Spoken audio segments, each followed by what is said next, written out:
counting down to episode 1000. I'm trying to bring back some of my favorite people and guests. So, in this particular case, legitimately speaking, one of my favorite people I know currently, Miss Anh Vu. Hi. Hi. Yeah. I'm so glad to see you. It's been a long time. We don't talk as much as we'd like to. I know that. Mm, Right. No, with a lot of things in life that goes on. Like I've been dead sick. No. It's So yeah. here's the thing. Here's the thing. On and me have this really interesting relationship in that we have quietly inspired each other. On is really my first art teacher. A lot of what she told me on my very first drink and draw stream, I have used to this very day. Now, I'm nowhere near where she is at this grand scheme of things, but I always take in mind what she says. And quietly, with some things, I'm not going to talk about what we talk about when we're not on stream, but I feel like where I'm very beneficial to you is I give you a lot of, I'm going to say career advice per se, confidence advice.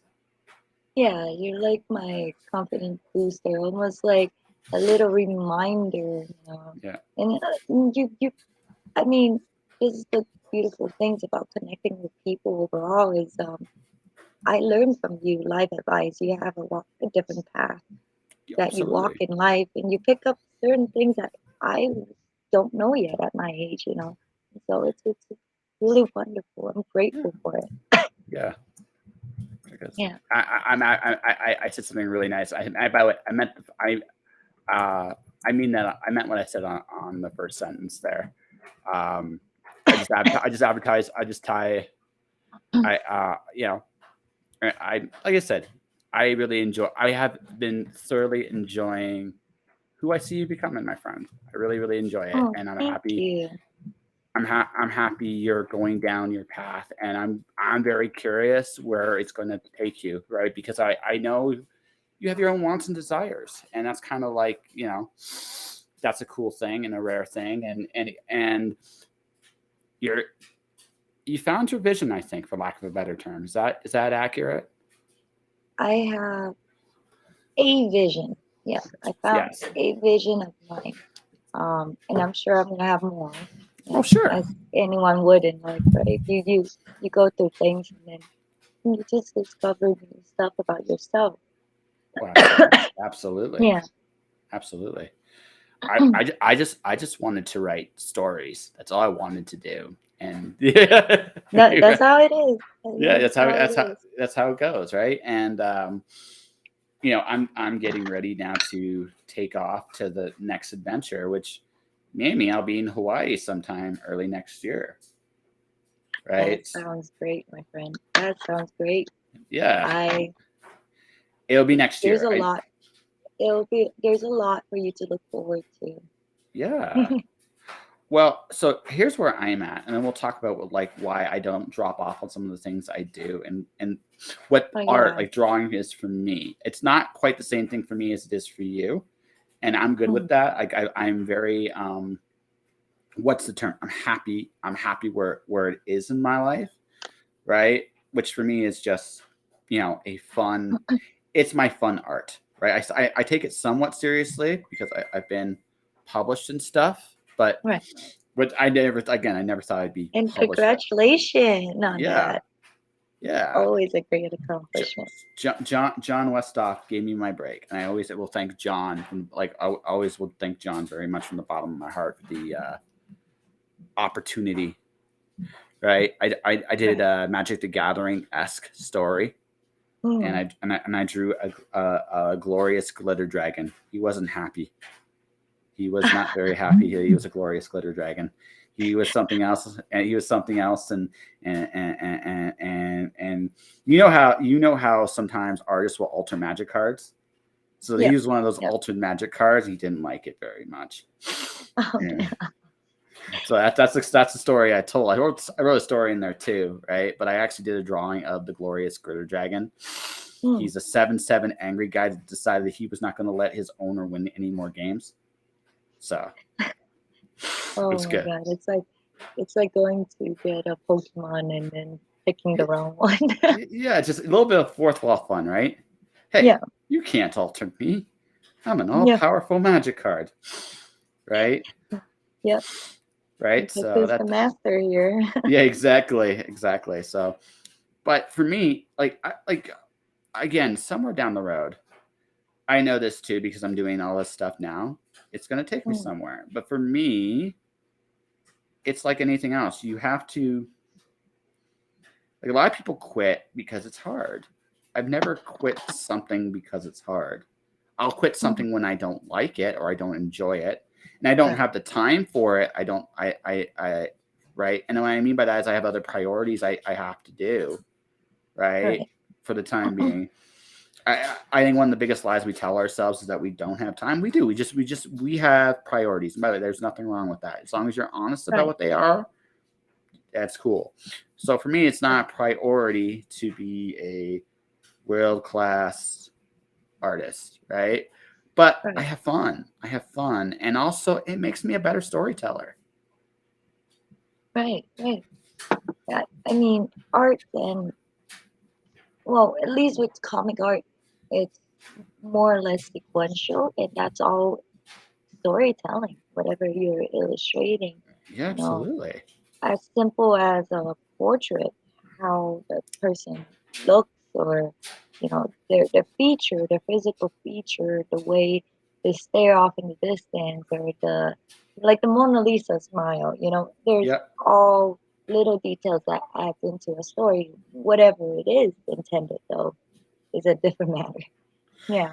Yeah, totally. Totally. And so like I'm quietly working on a graphic level, but it's because my skill is where it's at that I'm even trying it. I'm not saying I'm great. It's because I'm not great. It's because it's like it's a discovery process for me. And that's what this Mm, is. Like this is like some art, some art, when you decide to make a living with art, some art is about being as professional as you possibly can. right. Right. But some art is just for you and just to have fun.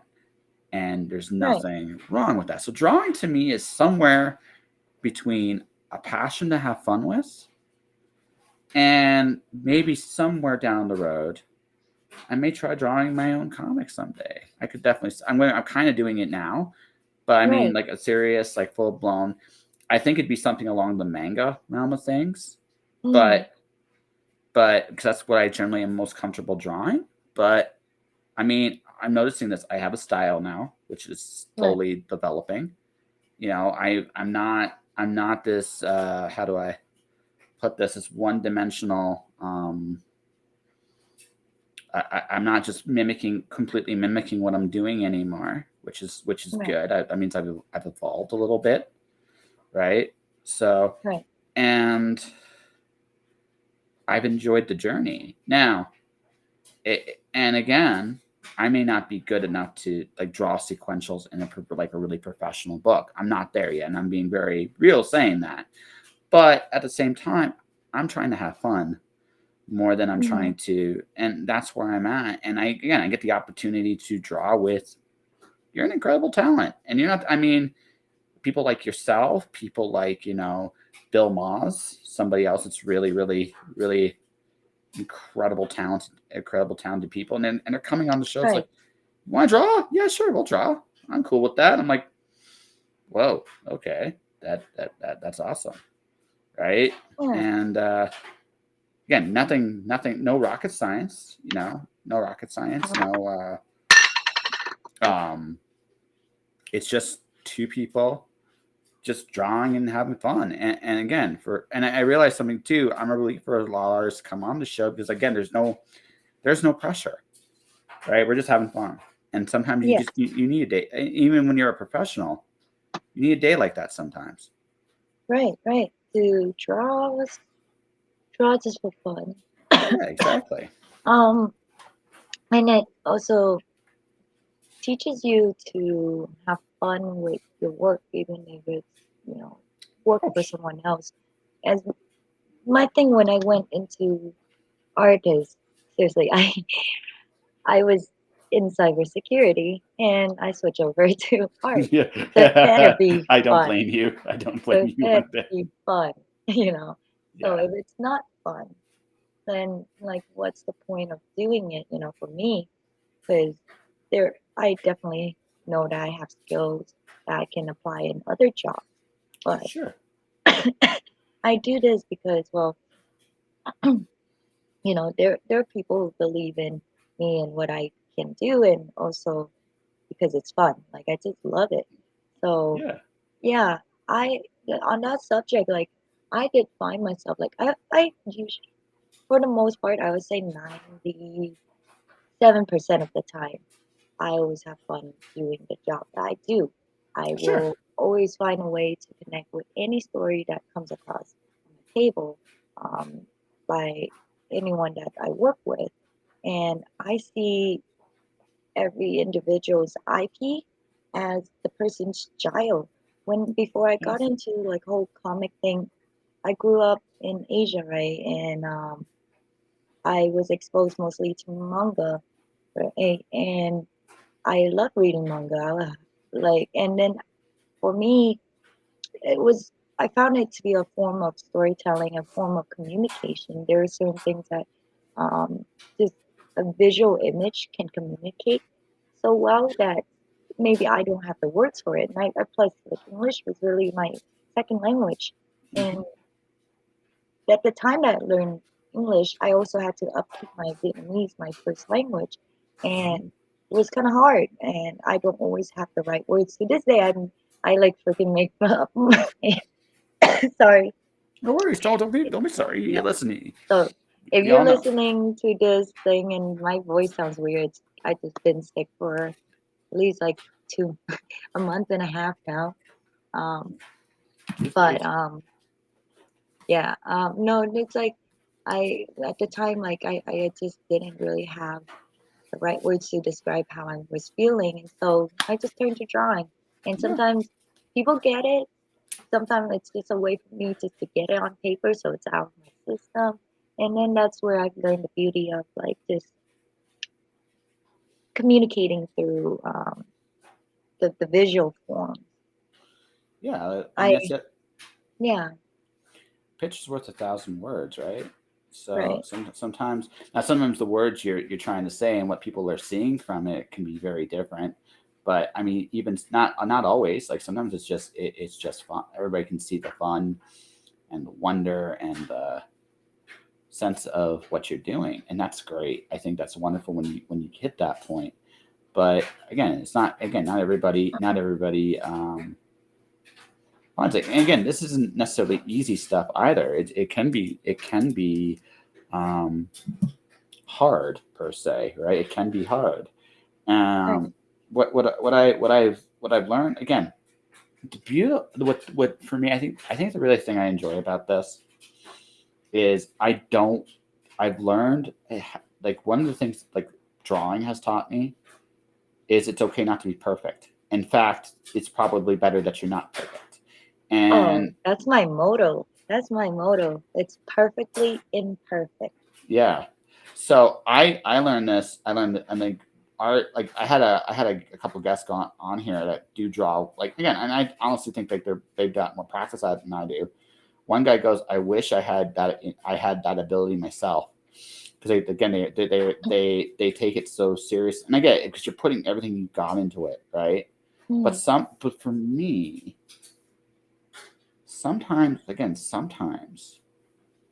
it's not about it's about having fun. I had a child like an illustrator for books named Tina Sodago.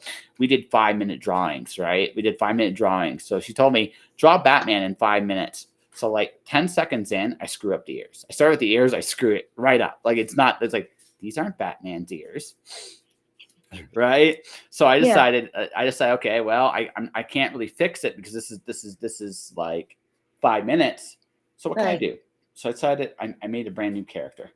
It's like not Batman, not and there's actually a video about not really Batman, and it's just again just having fun because you know what you don't need to worry about it, and right, and again I never would have come up with that character had I not made the mistakes I made. You know what I mean? right, So right. right, Happy so accident. yeah, exactly. and again, and that's again, I'm a lot harder on myself in my writing a little bit, but at the same time, I do keep in mind that sometimes, and my career is a reminder of this, sometimes the best things happen by accident.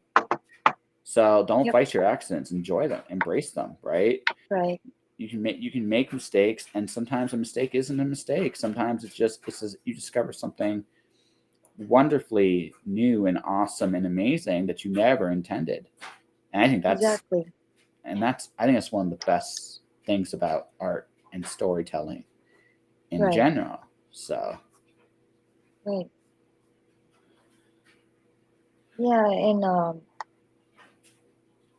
I mean,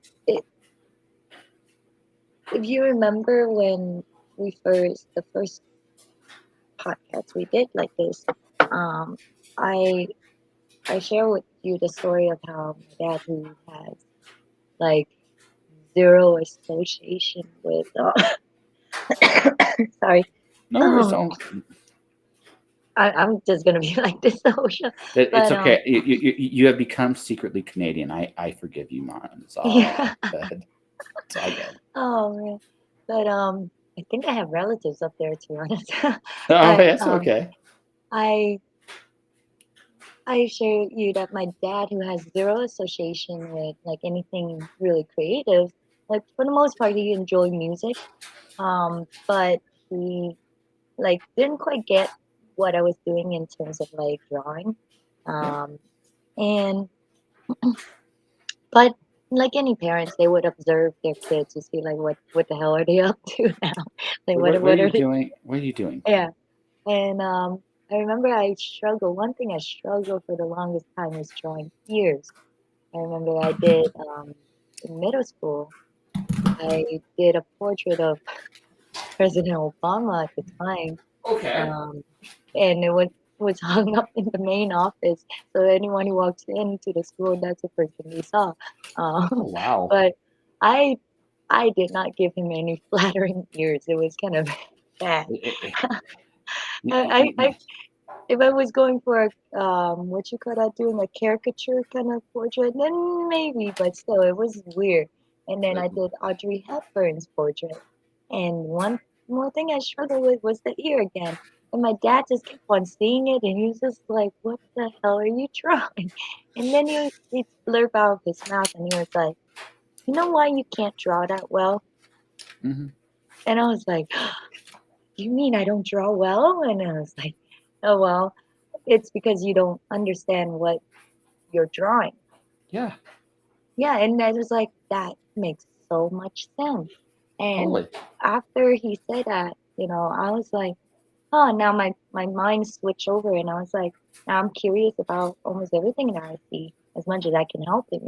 I would like spend time staring at photos of stuff, of people, of portraits, or I would just stare at objects like a cup of water, and just see like how the Yeah, light's hitting it, where the reflections are, where it's distorted at a certain angle.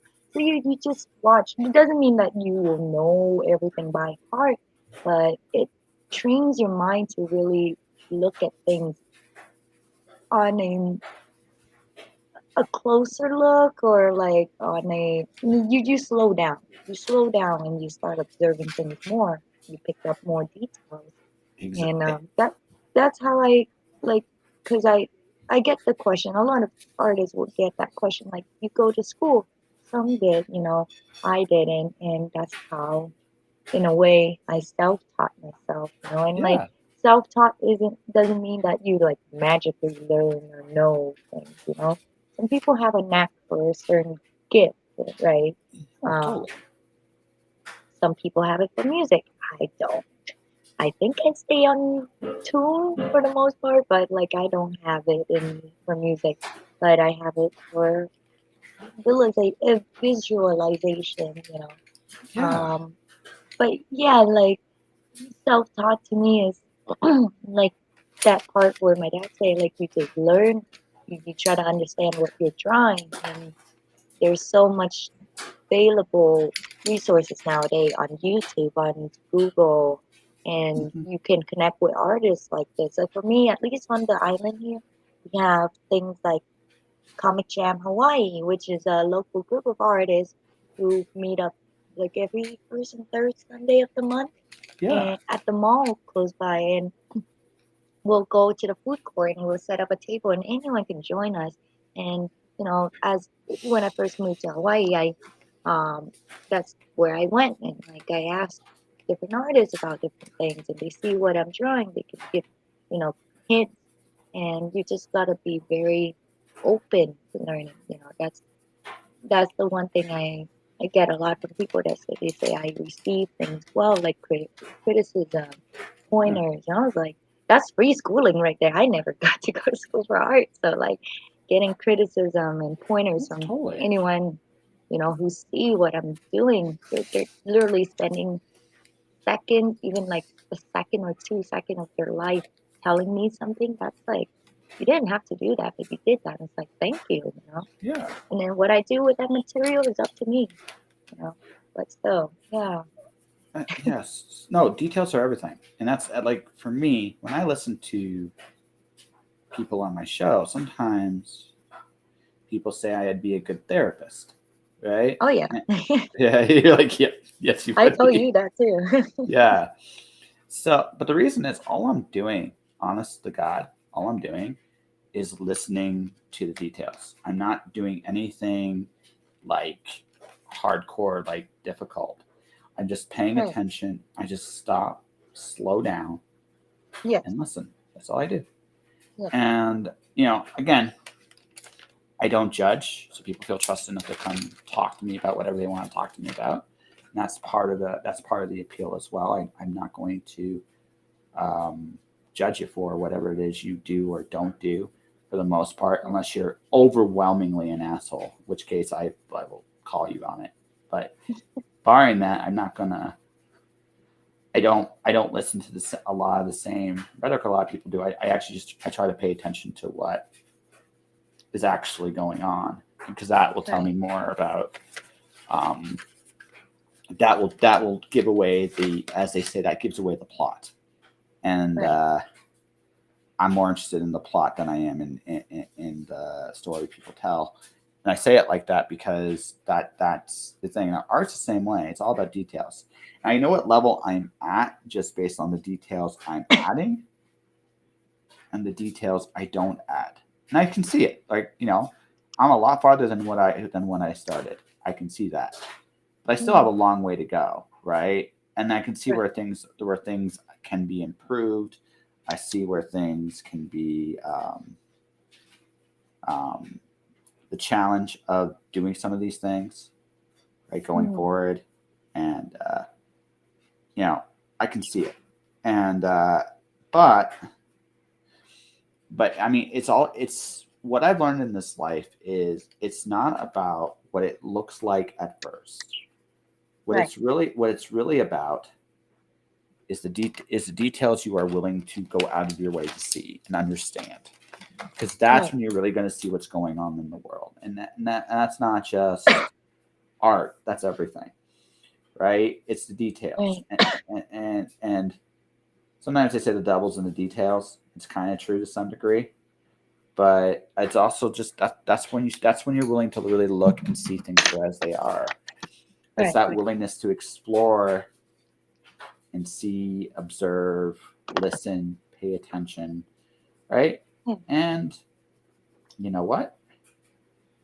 You, more often than not, when you stop and slow down, you have a deeper understanding of the world you live in. And I think that's what art is actually all about. Ultimately, is we are reflecting the world we live in some way or another, Mm-hmm. and as a result, we are telling it on a page. And I think that's a really cool thing, to be honest with you. It is. It's beautiful. Um, and that's the one. Yeah, I want to say like one thing I really like about you as an individual is like you listen. Like Mm-hmm. it's one thing to hear, but it's another thing to listen. You're Mm-hmm. fully there and open to whatever information is being thrown at you, or given to you, and you take them for what they are, and then after that you formulate your thought, but then you don't come in with a preconception. Nope. That's a thing that we're not perfect, but like I think it's best if we try to be mindful of that. And So yeah. so I have I have what I call the ninth rule of success, and it's called detaching from all outcomes. And the idea Mm, behind that is okay. There's two levels to it, right? One of the things, right. the first level is all right. You want to show me what I've done so far? I tried. I'll show you. So this, folks, ladies and gentlemen, is Zot. This is a comic book by Scott McCloud. I actually Mm, did it right. It's his omnibus. It's a really cool series. So it's almost like the optimistic, like what if the cynicism of the 80s meets the Jetsons? It's kind of it's a fun concept. The superheroes like from a positive world. So the back of this is what I tried drawing. At least the characters themselves. right. I decided to put some color to it just for my imagination on it to make it Mm, a little different. mm. But I don't think I did that bad of a job. Ah, no, you got the motion in there. Can tell it's like the back cover with the way they're kind of like jotting, Yeah. prancing. Yeah, Yeah. no, It's not bad. mm, it's a good sense of fashion too, to be Yeah, yeah, honest. it was. Well, I decided to add some color to it. It's one thing I Yeah, like. Cool thing about a black and white comic is you can actually imagine some things, right? right. And so I decided to have some fun with it. So, Yeah. Scott, if you ever see this show, I've come a long way, buddy. I really have. Yes, Because you have. um, From the first time we treated to now, and like that was how we started this conversation before we came on live. It was like, I really would you cut a I am impressed that Josh stuck Joshua stuck through and like kept drawing. At yeah, first, like to be honest, a lot of people who never really drawn or come up and like, I can't draw, and like you try to tell them something and then you walk away and be like, maybe they take it, maybe they not, they won't, but I say my piece, and then just you kept going with it and you made it a way to connect, and have fun yeah, on your podcast. And I was like, wow, it's like it's really fun watching, and seeing yeah, it done. Yeah, yeah. It's just it's again. Well, see, cool thing is, it's helped me communicate with people like you because again, artists tend to be very shy with words. So now mm. I'm kind of stepping onto your world, so it encourages you to step in mine, And right? that is beautiful. Yeah, Yeah, it's like the foreigners who came to a different land and try to at least learn the culture and yeah, inviting exactly. others in. Yeah, Yeah, well, that's the whole point. The whole point of this show is, I mean, whether I interview you, whether I interview someone just getting started, or whether it's Marissa Mayer, or whether it's Kelly Armstrong, or whether it's, you know, anybody that's come on this show in the past, right. we all have a story worth. We all have a story worth telling, and it doesn't. And I want to make sure that no matter who you are, like that's what we're doing. Right. What Right. I wanted to talk about, like the open mind thing. So I said this, I learned this in the pandemic. The ninth rule is detached from all outcomes. There's two sides to that. The first is, as you well know, we all have a plan how we're going to get started in this business and how we're going to succeed. And we're going to see, and we have visualized this master plan of us conquering the world. It Right. doesn't always work out that way, right? At least the way No. we imagine it, right? Yeah. And I gotta figure out what else I'm gonna draw. Maybe I'm gonna try to draw Taylor. I have a Taylor Swift problem. I have openly admitting this. I'm a, What's your favorite song? What's your favorite song? so I like from I like my favorite album of hers is her Reputation album. Yeah. But I actually went into my storage locker. I have her first album. I didn't know it, but I actually have her very first album. Oh dang. Yeah, I've gone to the Swifty side of the force there, Masan. Yeah. I've gone full Taylor Swift, and I Right. have no shame.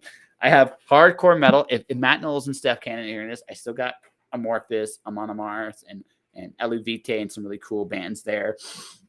But yes, on the Hey, on wait, tail wait, scoot back. You're not.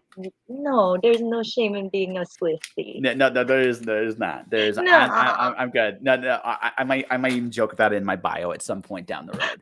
But no, so here's the thing, right? I want to mention the outcome thing. what I've learned is a lot of people put it's very easy for people to put people in boxes. And the truth Mm, of the matter is, that is never. I don't care what your politics are. I don't care what your beliefs are. I don't care what your orientation is. You're a human being on this journey, right? right. And we're more alike than we're different. Now, in what ways? hmm And yeah, do I have biases? Absolutely.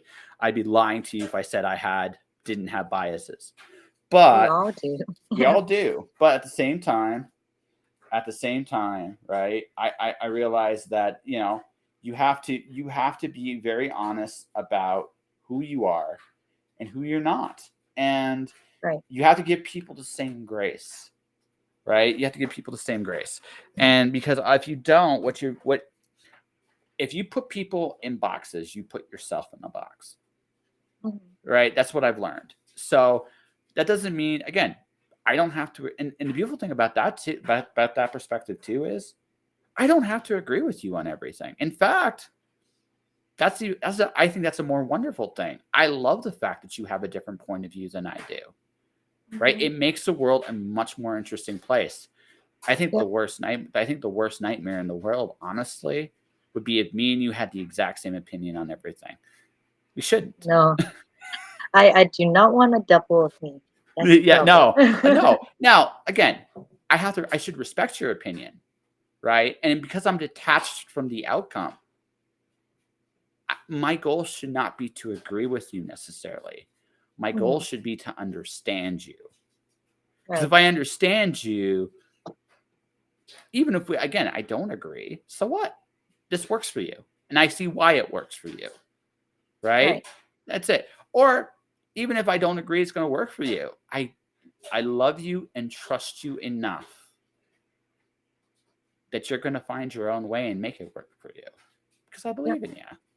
That's it. It's not like rocket science, but that's why I listen, because I want to hear who you are, where you come from, what you Where are you really going? want, Yeah. right? What you really want, because that's much more interesting to me um, that's much more interesting to me than putting you in the box to start with and keeping you there, because Right. that's boring as fuck, Right. Right. right? That's it. You, yeah. No, that's good. And I like that. Yeah. Um, it's like I guess in a way, it's like, who are you to tell someone else who they are? You can reflect to them how you are receiving that person and how they're, whatever they're showing you. You give them a reflected mirror image. But you Yeah. can't say, or you can't, I guess, in a way, like to say, like, this is who you are. Because people change. Absolutely. People, yeah, no, people do change. Well, it's like this. Okay, let's go down the worst extreme. Let's say you were doing something and I was worried about it hurting you, right? Hmm. I'd confront you about it, right? Yeah, Because I care. But yeah, if you then have a conversation with me explaining what you're doing, right? Or ultimately you just tell me, Josh, I want to do this. yeah, If I care about you, then I'm going to let you do it. I'm not going to recruit you. I'm not going to make you like a bad guy. I'm going to treat you like um I'm going to treat you like a human being. I'm not going to yeah. try to make you something to fit my image of how the world works, because I'm just a dude. I'm just Oh, and, yeah, and the older I get, the less I'm certain about how the world works. Like the less certain I yeah, am, right? So exactly. and you know what? And honestly, I'm willing to bet money on this. You probably have figured some stuff out I never considered, and I'll be like, well, damn, right? Yeah, So well, that's because we all walk a different path. The exactly, things that we'll pick up, yeah, circumstances in life and stuff. Yeah, yeah, sometimes I'm like, damn, I sound like a 60 years old in a way. But in a way, it's good. I like delving deep with people. I like seeing people happy. So like, yeah. like you say, like what people really want. You want to know that who they really are, you know. Yeah, well, that's all that matters. Here's where this thing I've gotten older now. There are some things I've lost patience for, and I'm a little worried because at 50 I might be like the greatest supervillain ever, and it is entirely a possibility. Because um, here's what I've lost patience with. I've lost patience with excuses. If something sounds to me like an excuse, I'll listen to you, and Hmm. I think you're full of shit, Hmm. right? I hit that conclusion a little faster than I used to, Yeah, right? And so I worry sometimes I run over people like a speedball. yeah. You know what I mean? Sometimes, Oh, and I'm worried that like when I get to like 50 and 60, because I'm gonna have less patience as I get older. It's just how it works. You're set in your ways. You've seen a lot of stuff, and I think there's just like a bullshit meter. I've hit tilt. I'm done, right? And right. I think that's part of it. So I'm trying to keep in mind right now that people have to find their own way. I have to give them the patience and time to find their own way. I Right. just don't want them to bullshit me. That's kind of Yep. where I'm at. I'm at with people. I'm with you on that. I Yeah. am with you on that. I cut deep and like I I've gone tested where like it's really hard for, for me personally to like date people or Well, like really, you know, and it's the I learned I came to learn like I have no tolerance for bullshit. It's like it was like I found that well I have a hard time saying no to people to begin with, right? And then I would give way and I would think like I'm pretty much very too understanding for my own good sometimes. That's how I got into bad relationships before, things it like that. happens. And the Oh, yeah. alcohol came out of that. No, just kidding. Um, Okay. but now it's just like I think if anything, it's because as you get older, I think you understand the value of time more and the value of energy, not just for yourself but also everyone around you, everyone you come Yeah. into contact with. Our each individual's time and energy is valuable. It's priceless, at least in my opinion. And Yeah. so for things like the BS that comes out, that's just wasting Yeah. everyone's energy and time. So I don't see that. Now also like I think you also learn what's important to you. Like you say, it's like for me, I learned that family is important. My friendships are very important. People that are like the roots of my, you know, if I'm the tree, they're the roots, you know. And those friends, I keep them tight, and um they're important. And I this is how you know I grew up a little. Health is important. And how did I learn that? Getting really, really sick to the point I'm like, I'm dying. I'm dying, people. Oh, it took like that physical pain, which I was like, I guess it can't be helped. Like when you're young, you're like, oh, I'll bounce back. I can do this. And then I still feel like that now at 41 that I can bounce back. But your, here's what but no your I body is like, come back to earth, come down to earth. Here's the thing. There's a few things I can't do like I used to. I can't party like I used to. That hurts a lot more now than it did. Right? I'm better at some things now that I'm older, but I'm worse at others. And one of the things is I can't party like I used to. I'm physically still pretty active. Like I walk everywhere. Um, Hmm. I'm going to try to keep that habit even when I go on the road a little bit too, because Yeah, um, so like just for personal health. I'm gonna be right. back in just a second. I'm gonna grab a cover, but I'll leave the statement, and you can tell the audience about why you're awesome and made cheese for like a minute or two while I grab something else to draw. Just for a minute. I promise. It's like Okay, you're just leaving me. no. I'm only leaving you for a minute. I gotta go get something else to draw. But the thing is, what I again as I've gotten older, I realize that there are some things physically I can't do the same way anymore. It's met Right. right. Some things I'm better. right? I'm physically a lot stronger. I can still run. I can still do everything I did in my 20s physically, right? Right. But I can't punish my body quite the same way I used to. And so I don't recover as quickly. All right. Now I can still recover, but I don't recover like I did when in my 20s. And as I keep getting older, that recovery is going to take a little longer and longer. So Right. and I know this. So what I've learned is I've learned that okay, pace yourself. Like don't you got the gas, but you can't burn it out like you did. You can't be a young man anymore in the sense that you're going to burn it all out in the first minute. Right? It's not Right. going to come back. It's not going to come back as quickly if you do that. So you Right. got to like control it and you kind of got to like move forward, right? That's what I've learned, right? That's what I've learned, and it works out. And I'm still doing a lot of things. In some ways, I'm in better shape than I was in my 20s. Some ways, others not so much, right? So, right. So, Right. anyway, I will be right back. If you just if you want to say something, say something. If you don't, you don't. It'll literally just be a minute. It'll literally just be a minute. She's like, I'm so scared.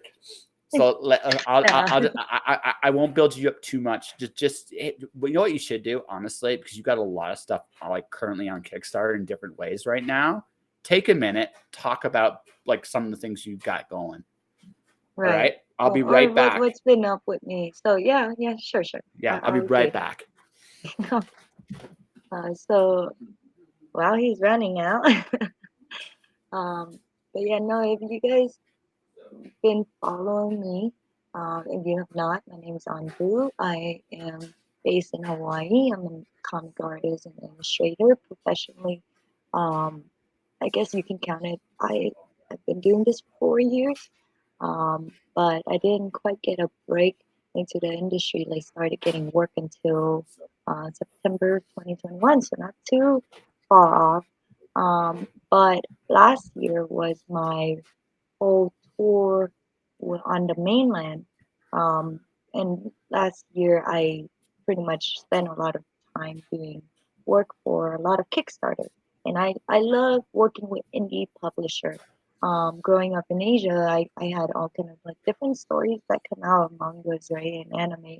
And so like the whole concept of Marvel and DC superhero mainstream comics was very foreign to me. Um, I mean, I personally do enjoy all those characters and story, but I personally, when I first got into comics, I think I nosedived into a lot of the pulp fiction alternative kind of comics. So my first one was actually Lady Death with Chaos Comic, and I went down that road of like badass girls and stuff. And they actually helped me. I'm a very emotional kind of person internally, so like those gals, the Chaos now Coffin Comics era, are they really helped me through bad times. So that's where I went off, and so like now last year it's just like because it's so new with getting jobs and getting hired working on comics, I was doing whatever, and I love it to the extent of like I get to see and hear so many different stories that come to life. At one point, I did do um, I came up with an event um, that was called 101 Tell. It was online on Facebook. It was a small run. We did have 46 different artists and creators, writers, all kind of creatives. Joshua was part of it. It Um, was.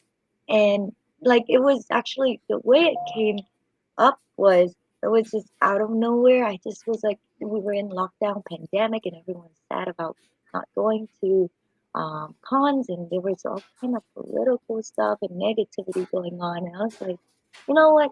If it was up to me, I wish there was a thing where it's almost like everyone can sit down at a campfire and share a story and Yeah. talk and really just like be themselves. And like I hear so many people saying, "Oh, I have a story that I've been working on, or I was thinking of this story." And I don't feel confident about it. I think I'm gonna get judged. And I was like, nah, not at a campfire. When you're like roasting marshmallow and you're just talking stories, it's like everyone's just having chill pill. At least where I came from, everyone's pretty chill about it. So it's like I blurb it out at a time, and it just became a thing out of nowhere. I was like, "What? We're doing this now?" And like next thing I know, the people I was working with, they pull on like all kind of people from that they knew, and I met everyone that way, which was great.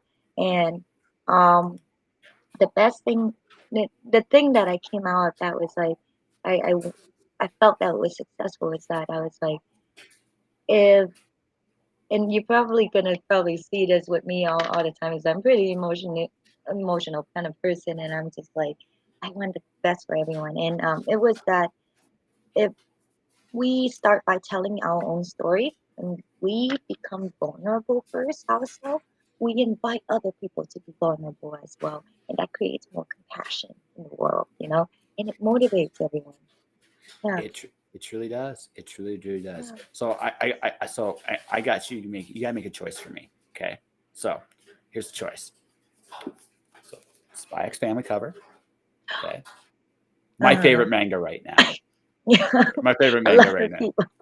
Because it is silly as fuck. It is one of the I am silliest already things. seeing the other one too. Oh, Battle Ranger.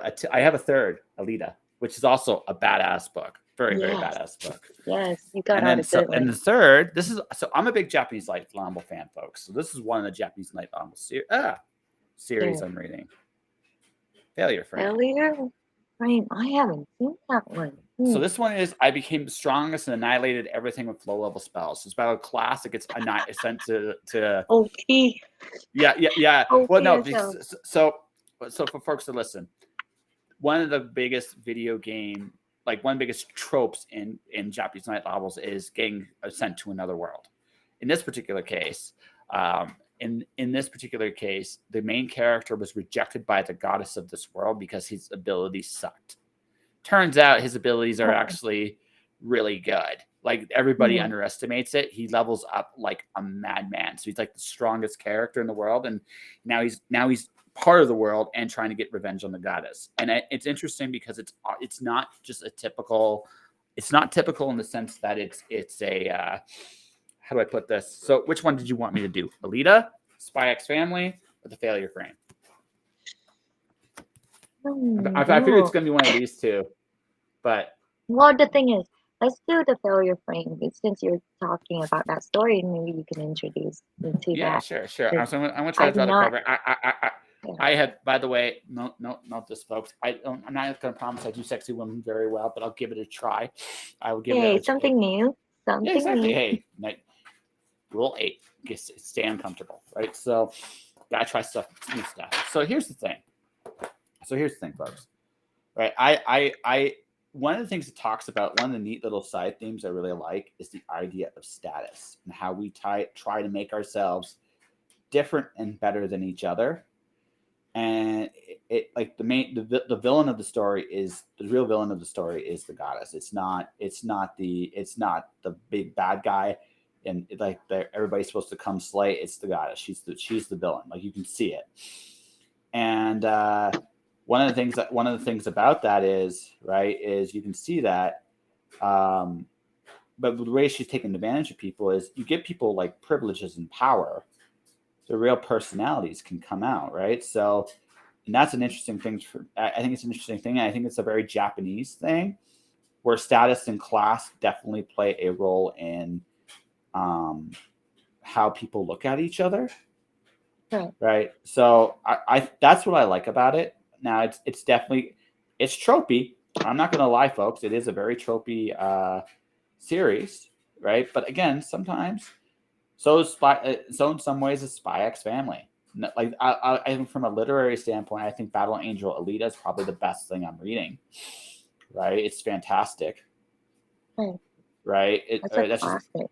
it's a classic, but it's also just a fantastic story. Yeah. Right? I mean, Alita is she's the most human character in the entire series, and I find that very ironic to me. Right?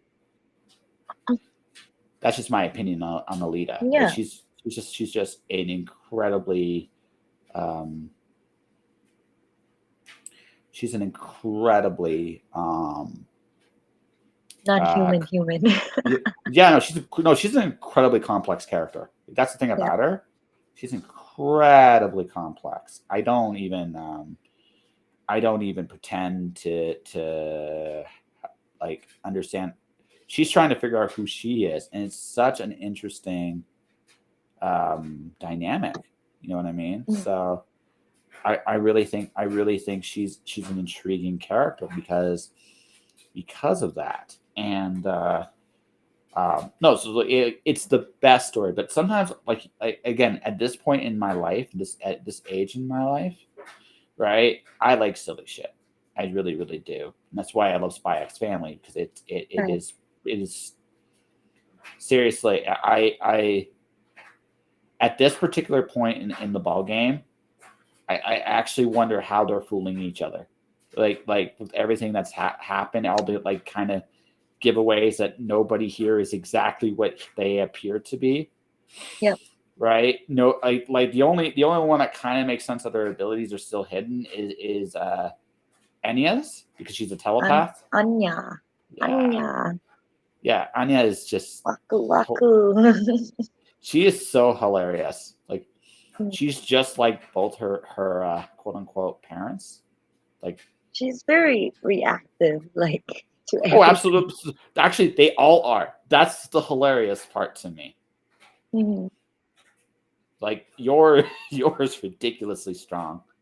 Like Yeah. I wouldn't mess with your I wouldn't mess with your for anything. Right. Right, right. My favorite story is still the tennis match. The tennis match between Well, her and the spy. I haven't like gone deep into this No, it's series okay. because I haven't had time. It's okay. It's okay. I won't I spoil. left off. Let's see, where did I left off? They they were getting her Anya into the school, Yeah. Okay. and Yeah. then there was like something. I don't know if this was before that, but like there was an episode. Well, I watched the anime. Yeah. I didn't Okay. read the That's manga. cool. Yeah, I got to the point where she was doing this game thing, reenactment of like some kind of movie character, and like the dad has to play the hero and go rescue her. Okay. That Yeah, might be and just like that might be exclusive to the cartoon, right? maybe, Maybe. I don't know for sure. I'm not going to say that's a definitive yes on that or a definitive no, yeah. right? But But if anyone's watching the series on the animated one, that's where I think I last remember it. I haven't seen the dog. I know there's a dog. oh, the dog's hilarious. Oh God. The funniest episode features the dog because Ah, because he can predict the future. I'm going to spoil that little bit of it. He can predict the future. So he goes on an adventure with Lloyd one night to escape yours cooking because he foretells that if he eats it, he dies. It's oh funny as Lord. fuck. It's funny as Oh hell. Lord. Right? It That's is a one of very the useful skill. well, no, and again, and the only person that can has any real idea what's going on is Done. is Anya, and she doesn't fully understand it because she's 5, Right. right? But I what I love it as the series is progressing is she's acting more and more like her parents, Yep. right? And also as they become more and more, how do I put this? As they become more and more a family, whether they realize it or not, Right. uh, by faking it, they're actually becoming a real family, which I think is Right. really fun to me. It's a sweet one. Yeah, that's why I I like like. that series, right? Yeah. That's I why I like like that series. stories like that. Yeah. Yeah, it's silly. Like folks, like if you're looking for a serious story, this isn't it. I'm telling you this right now. It's not a serious story. But if you're looking for something really fun and you're looking for something that how do I put this will will definitely challenge your it's absurd. You'll laugh your ass off in one hand, and then on the other, you'll be like, "Oh my god, they're actually becoming a real family," and it's fun that way. You want to root for them. Well, you absolutely do. That's why that is the appeal of the story. It is not that again. It's silly. It's not trying. It's not trying to be. this goes back to what I said. You don't need a serious story to be good. You just need Hmm. something fun that people can relate to. And that's what this is ultimately. Relatability is key. Absolutely. Absolutely. Okay. So this is where it gets tricky for me. Because the way they proportion this drawing, it's kind of hard to see where her figure kind of goes. And that's a lot of leg. Holy shit. Break it into shape. Break it into shape. Yeah, I'm trying. I'm trying. Yeah. Right. One inch at a time. That's all I'm Actually, doing. when so like if you take, I think usually if you take just a basic art class in middle school, high school, elementary school, well, I don't think they teach it in elementary school. It's just your simple school art Yep. class. If you ever have to do portrait drawing, they'll teach you this grid system where you match a proportionate grid of a photo to a blank piece of paper. And so pretty much when you draw the grid over, like say a printed out photo, and Hmm. you measure the measurement, like say it's an inch by 1 inch by 1 inch per square in that grid, and you go Hmm. to a bigger paper, let's say it's that paper is twice as big, so it becomes 2 inches by 2 inches per square in the grid that you're going to draw on a new paper. And then from the grid on the photograph that you printed out, you you match it to the one over on the new sheet, and you draw it grid by like square by square. And so that you learn to slow down and like look at break down the picture, but that's just a Yeah. grid system. Yeah. So No, I'm just trying to do this because this is like wow. yeah, She's it's got new legs. and There is not much to the imagination on this one in terms of what she's wearing, what she's not wearing. it's So it's all like, there. okay, so where does the shape end and where does the legs begin? Kind of, sort of, right? Yeah. So Yep. yes, right. So and like I said, I again, tropish as hell. I don't have any. I have no illusions about that, but still, I had fun with it, and really, that's all that really matters at the end of the day, Right. right? Right. You learn something new when you get out these things. Yeah, exactly. And the story is actually, interesting. Although again, she's like, hey, I'll take the pretty knight character, and I'll make her a cover area. She that doesn't hurt. I'm sure it doesn't hurt people's feelings either.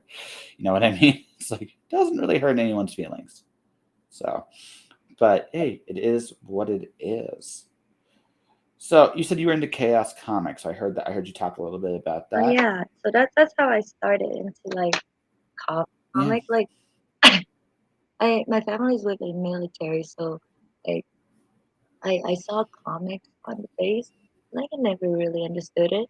Because growing up in Asia, Hmm. we get like the thick novel books like you got, right? That's my Yep. thought of like what comics should or would have been. And then I got the magazine, and then that's where all the superheroes. So like I never really bonded to it. It's kind of like a shallow thing to say.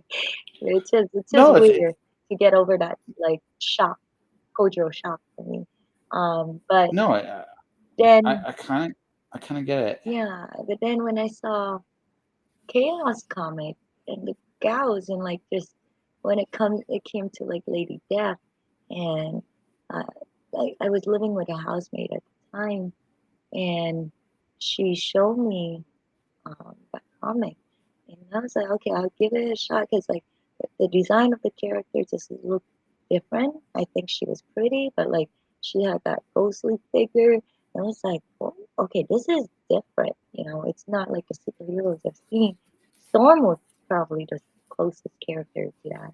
But then I started reading into it and how like she ended up in sorry, how No, it's she okay. ended up in hell and everything. Yep.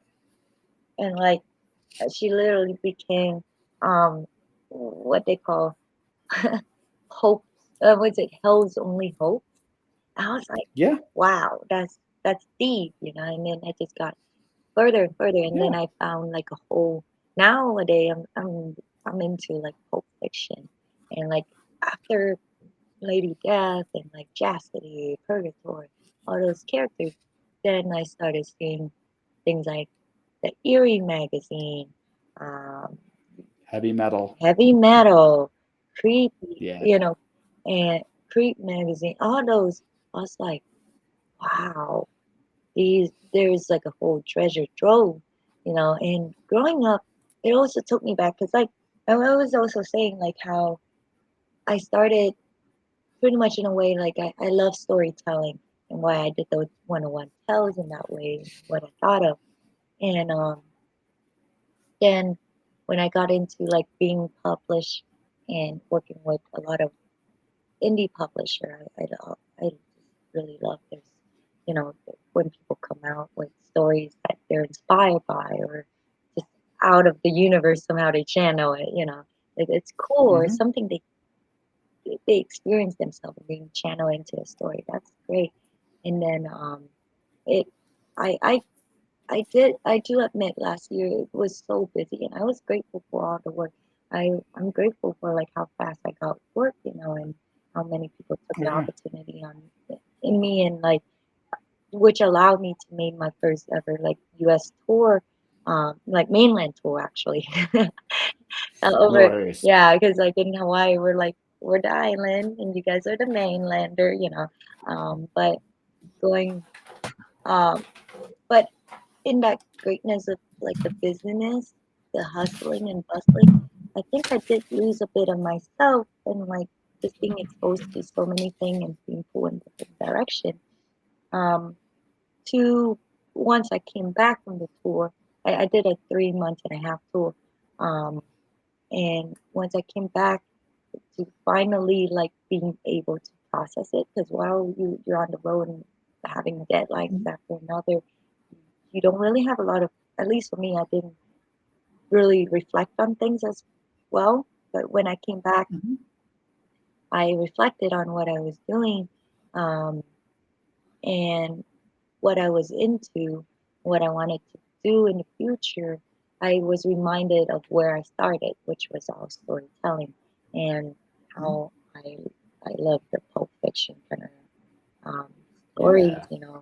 Conan's, and like even way back when I was a kid, I was to improve my English. I lived it. I in a way, I almost like live in the library because that was Yeah. a place where I spent a lot of time. I read a lot, and it was a lot of classic literature. And some of my favorite stories was like Journey to the Center of the Earth and 20,000 Leagues Under the Sea.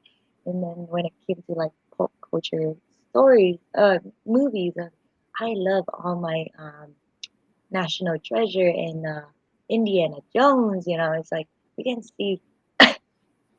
And when I finally got to like Conan the Barbarian, I was like, okay, now that it's a little bit more mature, but it has more sex and more gorgeousness to it. And I was like, wow, I love my high adventure fantasy story. And then I Yeah. think I have a calling for that now. I'm gonna continue working with indie publisher, doing covers, doing and like working with folks like you on stories, um, which I'm excited about when we get to it. And I have Oh, well, you got the first third of it so yes, far. yes, you That's said this. Yeah. I need to get now that's why I'm like crunching on all my commission. That's what I'm working on actually. Uh, so that way I can clear up my schedule and work on cool projects like that. Yeah, I've been like working on commission to get to folks and Yeah. um oh and this year, if you're watching, then you would see, and for those who are listening, I can describe it. I'm holding a 9 by 12 piece of commission that I just recently finished, and it's a Mandalorian, but Jesus, a that's Vietnamese amazing. Mandalorian. So one of my clients, he commissioned me a Mandalorian, and he has a vast collection. I'm so impressed at like the collection he has of like all kind of Mandalorians that he commissioned different people to do.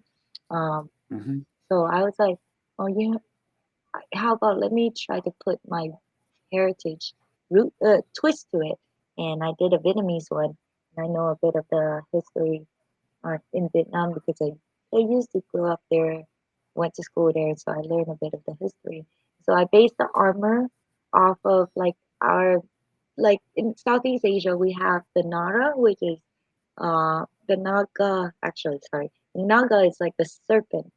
Um, Mhm. so this Yep. is actually the Vietnamese serpent design with like a horn right by its nose. It has horn going up the sides of its head like the dragons, pointed ears, a lot of curly feather and hair up top, and the body is almost scaly in the middle. And like the belly part is like kind of bit like scaly. Not it's not like flesh. So that's how the armor looks in the front with the plate, and on the side it has like the wings. Mhm. In the way the Vietnamese draw it, like I looked at all the traditional rice paper painting that folks are. It's a dying art, but folks are still printing like folk lore pictures on rice paper in certain provinces of Vietnam. So I got inspired by like design like that. And like the Vietnamese swords and the elephants. Elephants are a big part of our culture. They were literally Really? the tank in a lot of battles. And so like yeah, so Oh, this is that's fun cool. in the sense that I've always wanted to bring more of my heritage into my art. And so that kind of segue into what I want to do going forward. It's a it's a passion project that I'm focusing on accomplishing by the end of this year. I'm actually Mhm. writing my own comic or graphic Yay! novel, and it's gonna carry a bit of my culture. I'm not gonna try and shove it in your face and say this is a Vietnamese story, but I'm gonna bring what I grew up with, what I saw, like the clothing that people wore, the kind of housing, the kind of forestry that we have. And so I have a story I do have a name for it. It's called The Red Crane. And Okay. more or less it deals with a bit about it has a moral of trying to not run away from problems and really seeing the problems for what they are and try to fix them Mm. at their root, and not to run away from the problem. That's the moral of the story. I don't want to dive too much into it until like I get it done, but No, so again, it's my listening, it's my innate ability to listen. I also know a little bit of inside baseball here, so I'm not going to try to go too deep into this. yeah, but But it also seems I just want to ask this because it's this based on what you're talking about and what you've been mentioning to people here. I kind of want to add. I wanted to add a little. How do I put this point? And that's this. I think for you, the last year, for you had this opportunity because again, you're great at what you do. There's no like doubt. Anyone that's seen your work will say, "Holy shit, she's awesome," and that's true. Like they will, right? But for you, like you got thrown into this world, right? A little bit, and for you, it was about you were. I'm not gonna say. I don't think overwhelmed was the wrong word. I think more like you got a chance to sample what other people do. how the And now industry for is, you, yeah, you're right. Now for you, it's like, what do I want right, from it? Does that is what I'm saying make total sense, yep. I know what right? I want to do more now versus just Yeah, doing, Like, yeah. Because one of the big okay, so it's a weird thing because again, there's a balance to this, and it's a really tricky one, mhm. and this is something a lot of creatives struggle with. Okay, so you could do covers for, let's be honest, a ridiculously long time if you wanted to. Like, but I'm just like no BS about how good or how bad you are. Like you're great at what you do, and deep down, and deep down, I think you know it, right? It's just like right, you're great, but it's also like, but the thing is, this industry very much is, you have to be very cognizant about what you want out of it. Right. Because if you don't, because what'll happen is if you aren't, is sooner or later you're going to burn out, Right. right? And that's the big risk a lot of artists face. Any creative path, not just art, like drawing, but writing too. Right. And you got to kind of figure out what are your goals in this industry. Right. So when I hear you saying identifying the problems, I'm not saying like you are unhappy doing what you're doing, but I also think you're clearly making a definition of, okay, this is maybe what pays the bills right now, Mhm. and I may still want to do it at some level, but down the road you want to tell the stories that matter to you. And for the last little bit, you've been trying to figure out exactly what that is. Right. Am I on? Am I on something or am I on to something? Well, the story isn't like that crazy. Um, I maybe subconsciously it comes out a bit of like from me. It deals a bit Mm-hmm. more with like climate change in a sense and human Stuff you responsibility. So that's where the story goes. But yeah, in terms of but you like care about that. you're yeah, and in terms of like um w- you saying like me figuring out like what I really want to do out of this, opportunity in this career. You're right. Yeah, I got a taste of what it's like from many angles. Um, and I appreciate it. I respect all of it, but I found out certain paths aren't for me, and it doesn't, like my gut tells no, me like here's what I really want to do, and like going back to where you start and seeing why I stay up late, hiding by my bed so that with a lamp so my dad doesn't see the light through the door, things like that, and the crazy shit I used to do that got me to where I am. It was like where my passion really is. That's where it is, in storytelling and doing the kind of work yeah, that matters to me no matter what. And plus, I think it goes to saying it's all connected in a way. I think oh sure, for me, it's also of life. Um, I'll share this story I recently took a lesson from. I, I, if you know me for a while, I went to therapy, um, yeah, and I worked on various issues. One of the reoccurring thing was, well, there's two. You might it's hard to believe, but I have a hard time believing in myself, my ability, and I get mhm, so hard on myself where I don't have for the longest time. I did not have the concept of having fun. I did not mhm, have a concept of like allowing myself to express freely. And it's weird because like that's part of my job. I'm supposed to express. But I did not. I didn't whenever I was asked like, well, what do you do for fun outside of art? I struggle to answer, you know. mhm, And it was like, well, then in a sense it also reflected like, well, I don't really know what to think of mhm, life in general. And I yeah, recently kind of figured it out. I think it hit harder um, now because if you know me too, you know I have a little nugget. He's my dove. Um, he's a zebra yes. Hi, dove. Here's Nugget. Hello. hi, Nugget. He's Hey, gotten Nugget. so big, but I adopted, oh, well, I foster. I had a failed foster with him. I found him on pretty much in the pouring rain, like how it's raining outside right now, actually. Mhm, It okay. was pouring rain, and he was on the side of the road, and I, my friend and I at the time, we were like, well, I didn't want to leave him alone.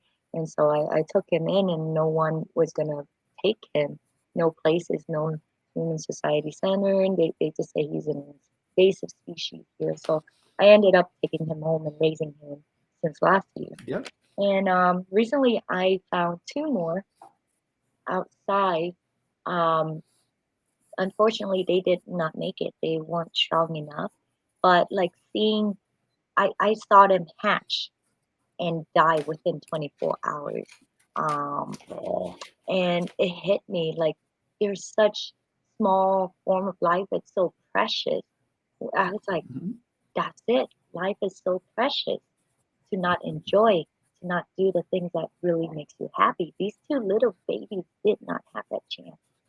It wasn't their time. No. They couldn't make it.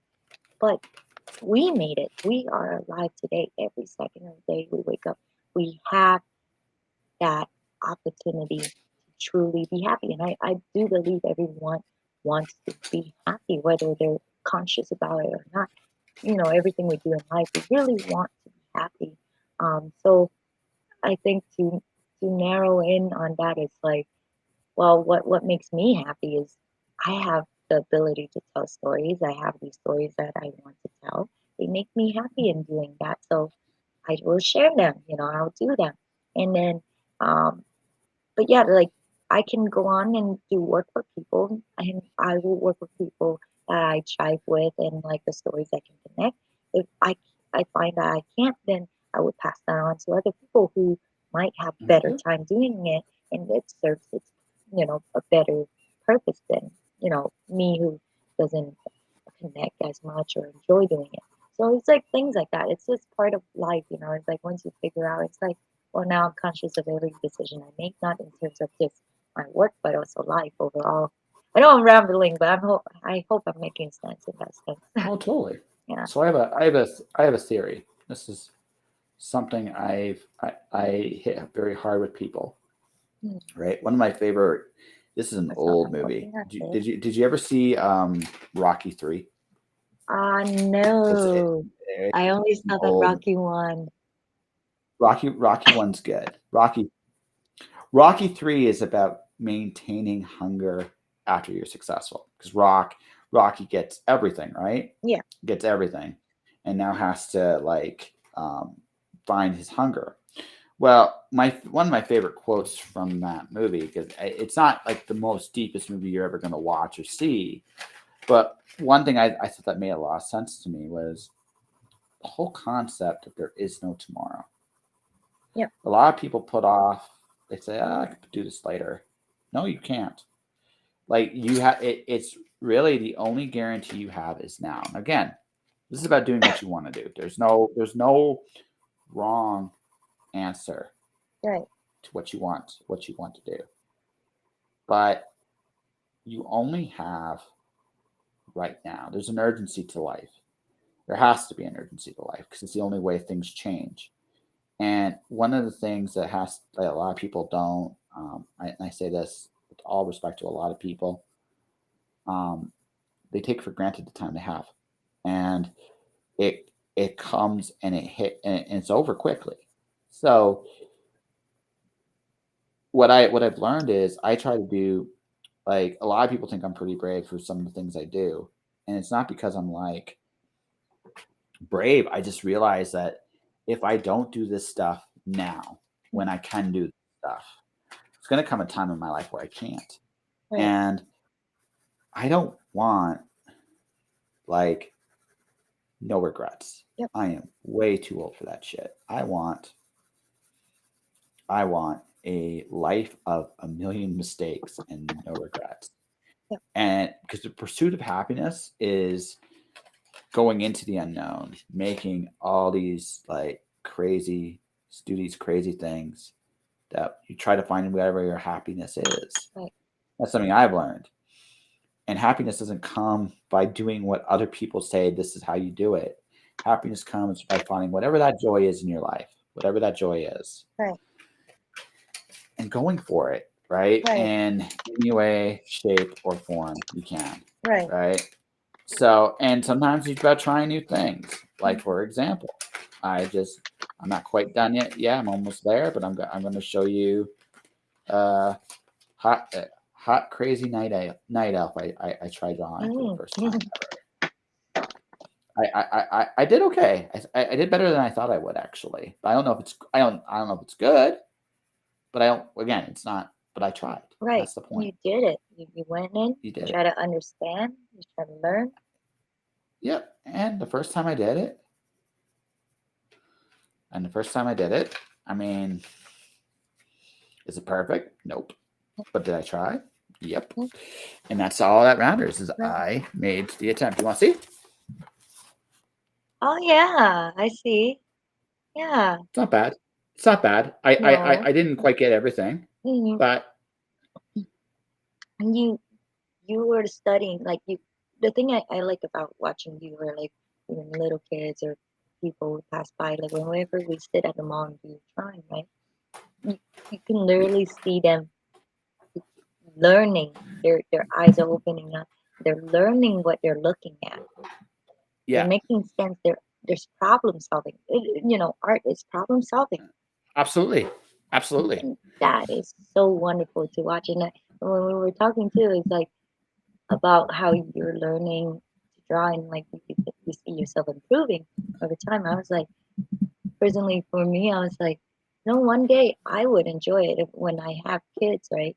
To see them go through that same process, see them the way they Yeah. draw change over time, the little Yeah. details they pick up, because that's literally a visual reflection of how their mind works and what they see. Yeah. So that's like it's always great for me to see people like that. And I look at this, it's like again, there's some things I do differently if I Yeah, were to do it again. you But got I got her a lot of cut, the cut in the outfit, the placement of it in yeah. her hand, and the way she The was hardest kind part of was sitting. Yeah, yeah, the hardest part was the legs because I yeah, couldn't figure that was the hardest part. 'Cause I don't think I got them quite right, but right. I got something. Yeah, So it's like it was my first attempt at it, and it's like okay, like I don't know if I'm gonna. I have a calling drawing hot girls in the future. I think that's Bill Maz's job, but his but daughter is also very oh, his wonderful daughter's too. amazing. His daughter's absolutely She's amazing. amazing. I love them. No, Yeah. cool. And I just got my next. So I'll tell you where I'm at right now. And I'll tell you where I'm at. So here's the question for me. Hmm. I have been able to. So last month, I made my first. I was within $300 of a living wage as a freelancer. Hmm. Right. This month, I'm not quite there, but I still did pretty good. Like I didn't do bad. Right. So next test is this. Can I make money at will? And what I mean by that is, do I have the skill set to draw people to work? Right? To Right. work with me. Right. So if I have that, um, I've won. Hmm. Right? The amount almost doesn't matter at that point because if I can get work at will, Right. I'll find a way to make a living doing it. Right? Right. That's where I'm at. All right. No, and you're right. Even for me, I had that kind of reflection. Um, Yeah. because boy, taxes. Oh, I I that's soon. That's soon. That's That's soon for soon. you guys. Okay, I just did that. Well, no. So I'm in a weird spot, right? Because like for the last 2 years, 3 years, I've been freelancing. I haven't made a good wage. This is the first year I've done it, Right. right? Coming up, Right. right? This is the first year I've done it, like where I've been like, okay, this is practically I'm above the poverty line this year, Hmm. and that's where I'm going. I'm going to be above the poverty line. Right. I'm going to be above it. Assuming things keep going the way they're going, I'm Right. getting more jobs on a more regular basis. I'm making more money on a regular basis as a freelancer. Right. Even if I am working another job, I don't need a full-time job anymore. It's like a side gig, like a secondary job. The Right. job is now Right. secondary to the art. Right. Right. So now comes the final test, the final test, and that's this: can I get work at will? Because if I can do that, I've won. Right. Doesn't matter now. I've won. And that's the next 2 weeks. Mm. All right. And that's where I'm at. Um, yeah. Oh, yeah. So that's where I'm literally I'm right as we were talking. I'm editing. I'm doing a final proofing of the comic script, mhm, right, of right. the last comic script run Yeah, before they put everything in, yeah. right. So a book I edited is going to be on Kickstarter next month. So my first Awesome. comic book editing. Yeah, yeah, yeah. So there's definitely some how do I put this? Uh, I've been making headway in the comic book realm. I got a comic script I got to write this week to drop off to a certain maybe I don't know if you know Taylor Fling, Mr. Fling. Do you know him? Taylor. I don't know if it's Taylor. Hold on. I always get this. I always get this wrong here. Timothy Fling. So there we go. You know Tim? I might have not. Okay. Timothy Fling. I got something I got to do for him this Yeah, week. I have a video commercial kind of thing to do next week. right, Right. I got a video series I'm doing this week. I'm setting up my Patreon next week. I'm kind of just seeing how it all magically plays out at this point. yeah, And at this, so if it works out the way I want it to, the door is wide open. I don't right. The door is legitimately wide open, and I don't worry anymore the same way. I just do my thing and make a living fully as a creative, and then I go on the road. right. You're right. So That's that's the good. plan. And Yeah, that that's that's also what. another thing I love about um talking to you is like you share a lot with me on like and the one thing I always find consistent is that you always try to you reflect on where you're at, where you want to go. You set a goal, and the goals changes Yeah. all the time, but you still set and you take the step to make it that to go down that way. A plan with actual action, and stuff. And like I doing this field of creative, uh, as in a creative, I don't have like a lot of people in my personal life that I get. Sorry, No oh, worries. Hey, water listen. break. Just get out of your system. When you're good, let's just go ahead. Oh, okay. H2O to the rescue. Anyways, Yes. so I don't have a lot of people that have similar path in like my closest like circle that I can look up Yeah. to or like talk to about where it's like you know where you're going through it in the rut of it and then you make your plans, you switch up. So it's like talking to you is always like very inspiring and like it gives me like a different perspective. Like when I was doing um like how you're talking about your money goal and stuff like that to consider yourself to make this a reality as a full-time creative. And like for me, I when I finally did my taxes and I started thinking kind of like you, putting the numbers and putting meanings to it, I was like, this is doable. Because like I honestly last year I was doing it with like really not a clue of like where I was at in terms of like how I could make it a thing that support my future, my life. I know Hmm. I'm okay. Like I will be taken care of like with food, house, shelter and stuff. Like I'm lucky on the island, like a lot of us live without family and without parents and stuff. It's hard to like move out on your own. But like when I started thinking like how you were with the more realistically the steps and I was like I can achieve any goals now with this. Oh And it's yeah. like, wow. Well, no, because again, it's not. People think of like when they say I'm going to make a living as an artist. You Mhm. can. You make a living as a writer. You can. You make a living as whatever you do. You can do it. Yeah, But truly the hardest part is understanding the steps you have to take to get there. exactly. That's the hardest thing because when I tried this when I was your age, Mhm. Jesus, I feel old. But when I was your age, I didn't understand the process of break down into steps the way I Right. should have. right? I just like, I'm going to do it. And I don't know. I'm kind of scared. I'm kind of this. I'm kind of that. So now I look at it more like, okay, I know how to do this. I think I have a plan on how to do this. Let's try it. Right. Right, Cause there's steps to the plan. And that's just it. Like anything can be like, you can make a living as a creative. You can become a bestseller. You can become all those things. There are pathways to those things. right, Do you have the patience, understanding, endurance, and belief to walk that path to get there? That's it. That's a simplified way of doing it. It's not easy. I'm not saying that, but that's the simplified way of looking at it. right, Can you do the? Are you those things?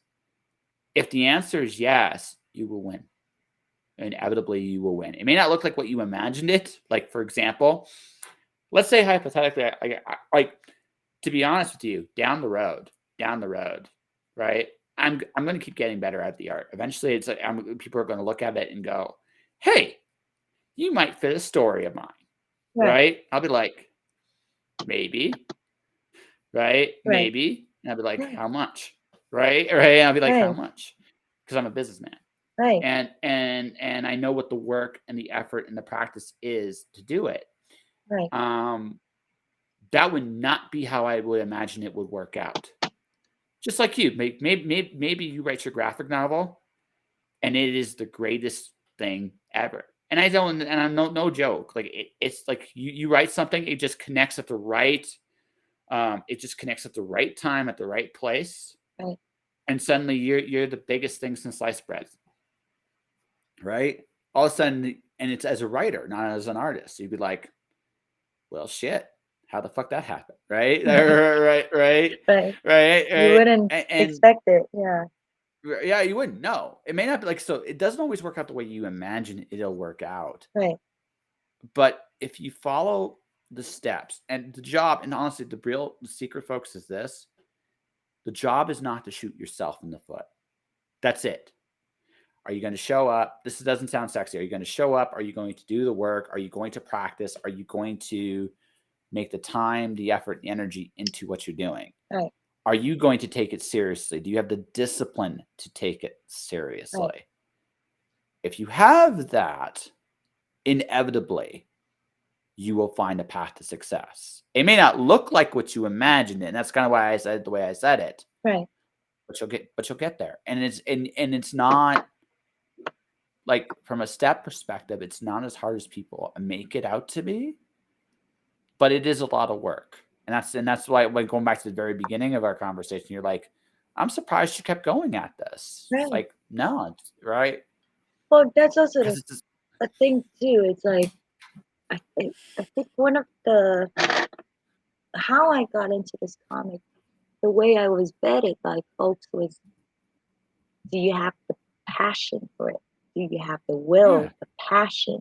Because that's something you can't really teach people. They have to right. find it on their own, or they have it Yeah, already.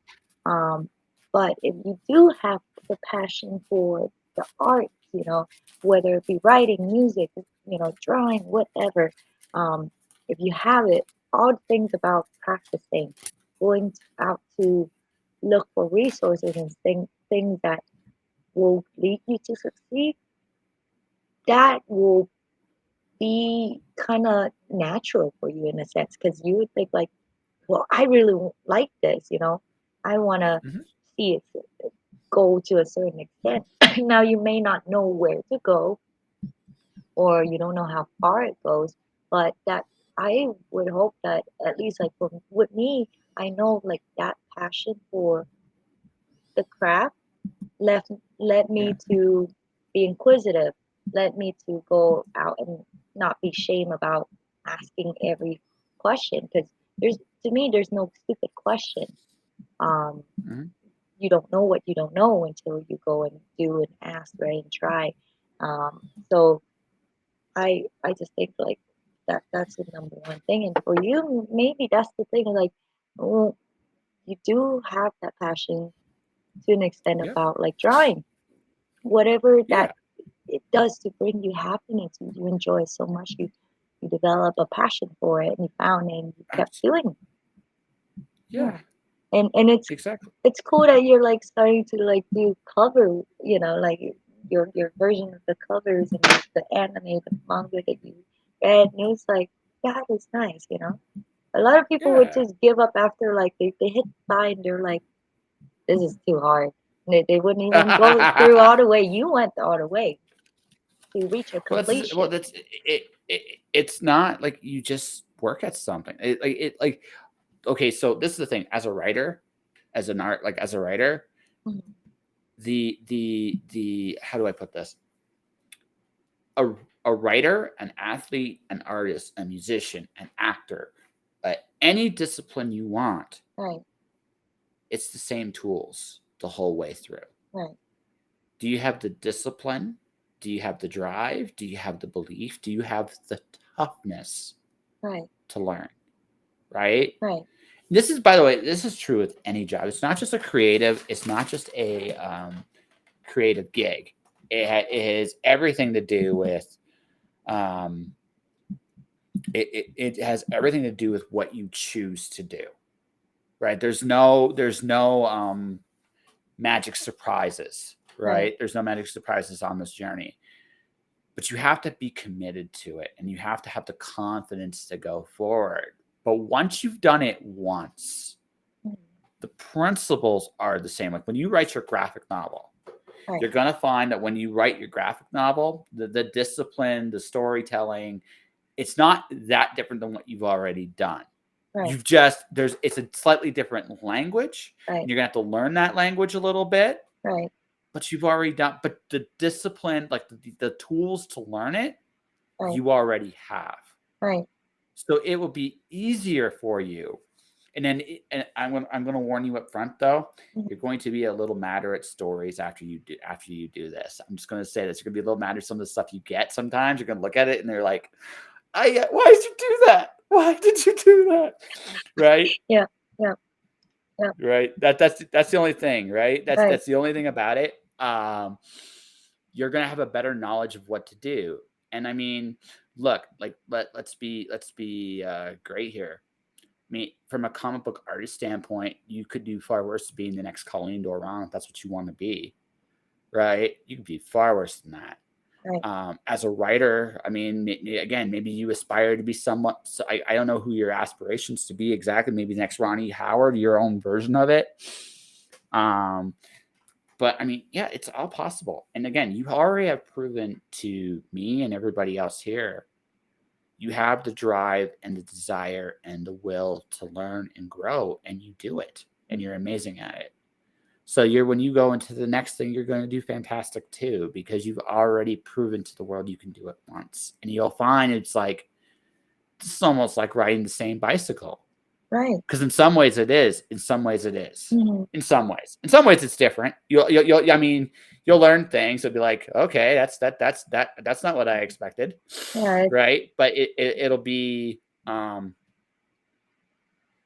you'll enjoy the process. You'll enjoy the journey, though. yeah. You know And what I mean? I look forward to it. Like I know I'm going into it just like, well, not exactly a blind mind, but like there's just so much to learn. There's so much to do, so much to play with, have fun. I literally get paid to have fun. Yeah, exactly. That's what it is. Like really, like that whole thing about like if you love what you do, you don't work a day. It's Yes, true. because you enjoy what you're doing. So in a way, it's Yeah. play, even if it's rough on your body sometimes, or it's like you don't have.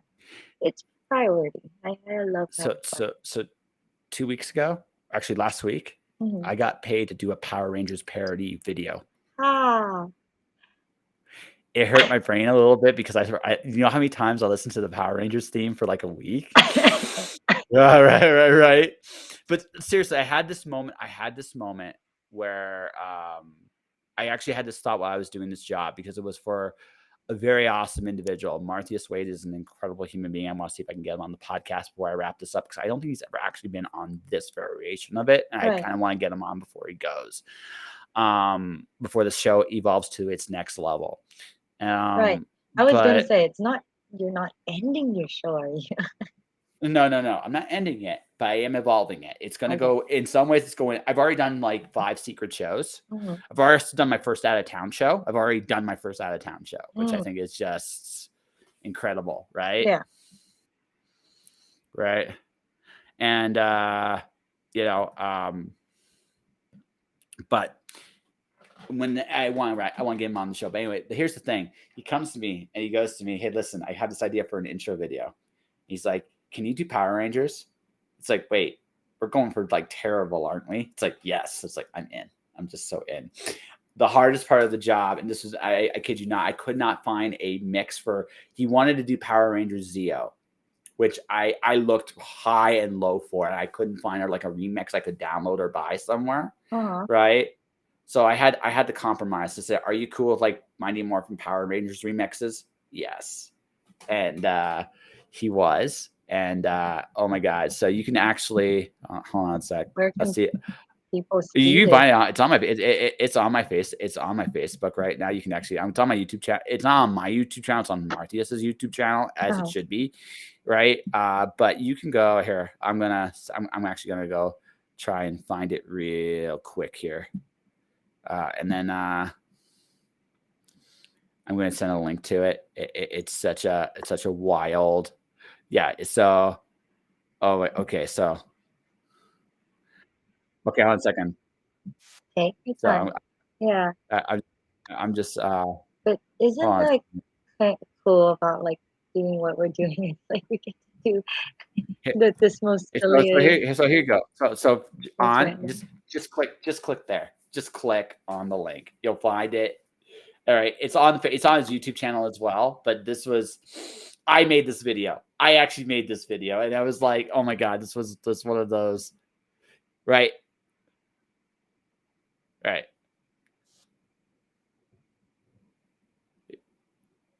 Hold on a second here. She'll have to. Yeah. It's the thing. Yeah. Oh no. Yeah, it's 2 remixes of the theme, right? But look at the credits and how I did the credits and how I Wait, timed hold it on. with I'm the having a hard song. time hearing you over this music.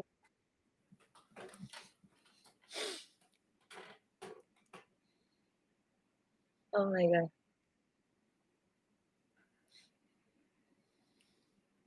Isn't it great? Darth Lumpkins. Yes, right. Darth Lumpkins. Oh, they got the Vietnamese mooncake. Oh my god. Yeah, I did that. Yeah, I made sure of that.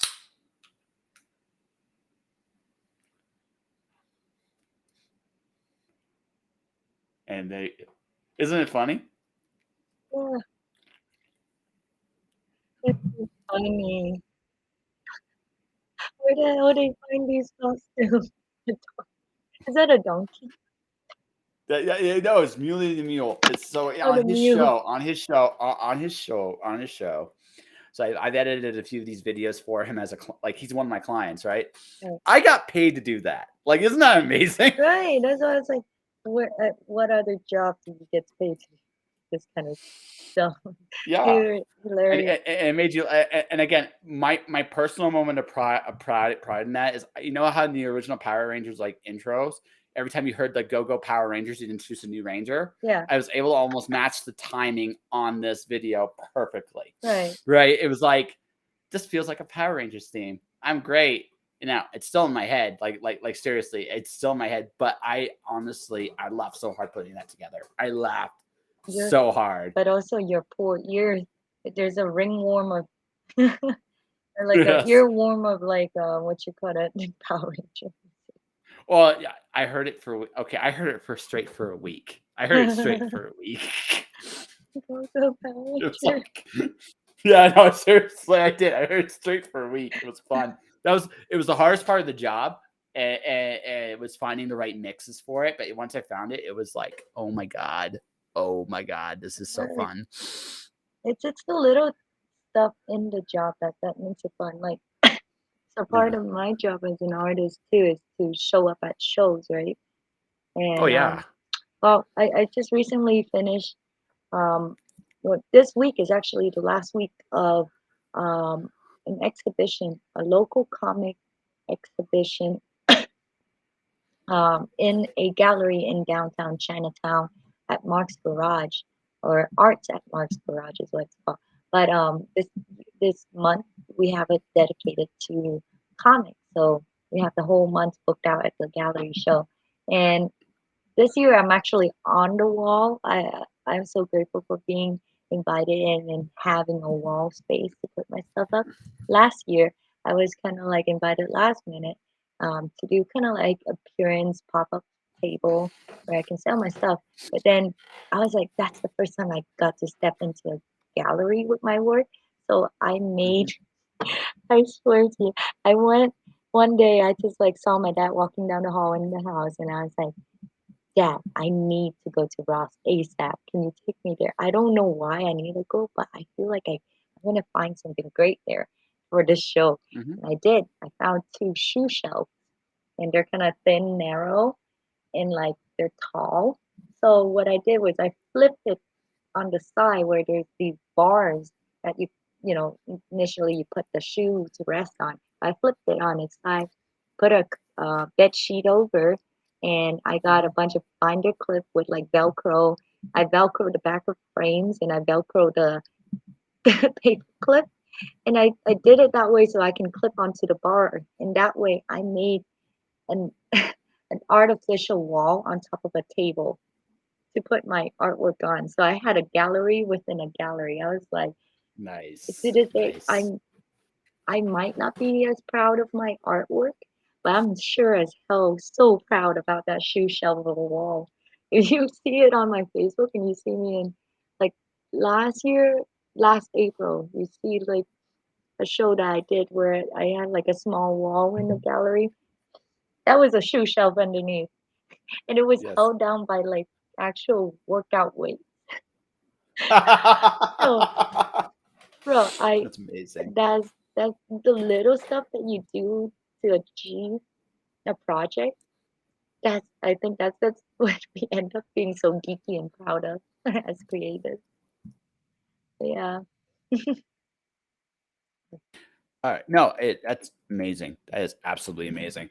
I just basically got, so I have the script I'm editing. I'm doing I just got little proof copies of all that stuff now. Oh, So I'll be working on that shortly.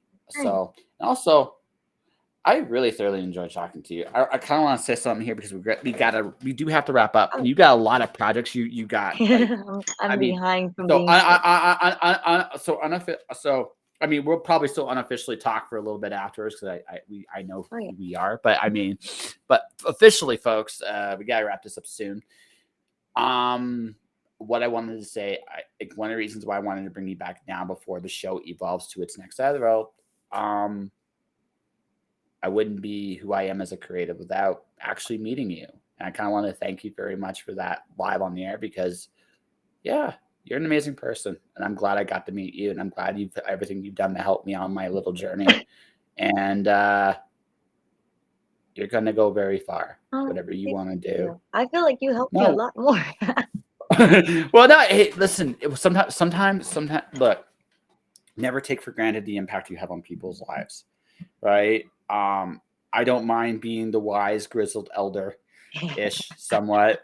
You gotta grow But the out truth, your but the goatee truth, more. but the truth, but the truth of the matter. But again, the truth of the matter is, good people come into your life and they help you without, like, again, my very first drink and draw episode on the stream was with you, Yeah, right? So, and that definitely shaped some things out, and yeah, we've been friends for years now, right, and I'm looking forward to the day I meet you in person, right, birds or not, right? Birds, no birds, whatever the case may be, and that hopefully happens next year. right. But yeah, no, I genuinely root for you. I think you're awesome. Yeah, I think you're awesome as well, and I'm grateful that we met, and like have this Yeah, friendship yeah, to this day.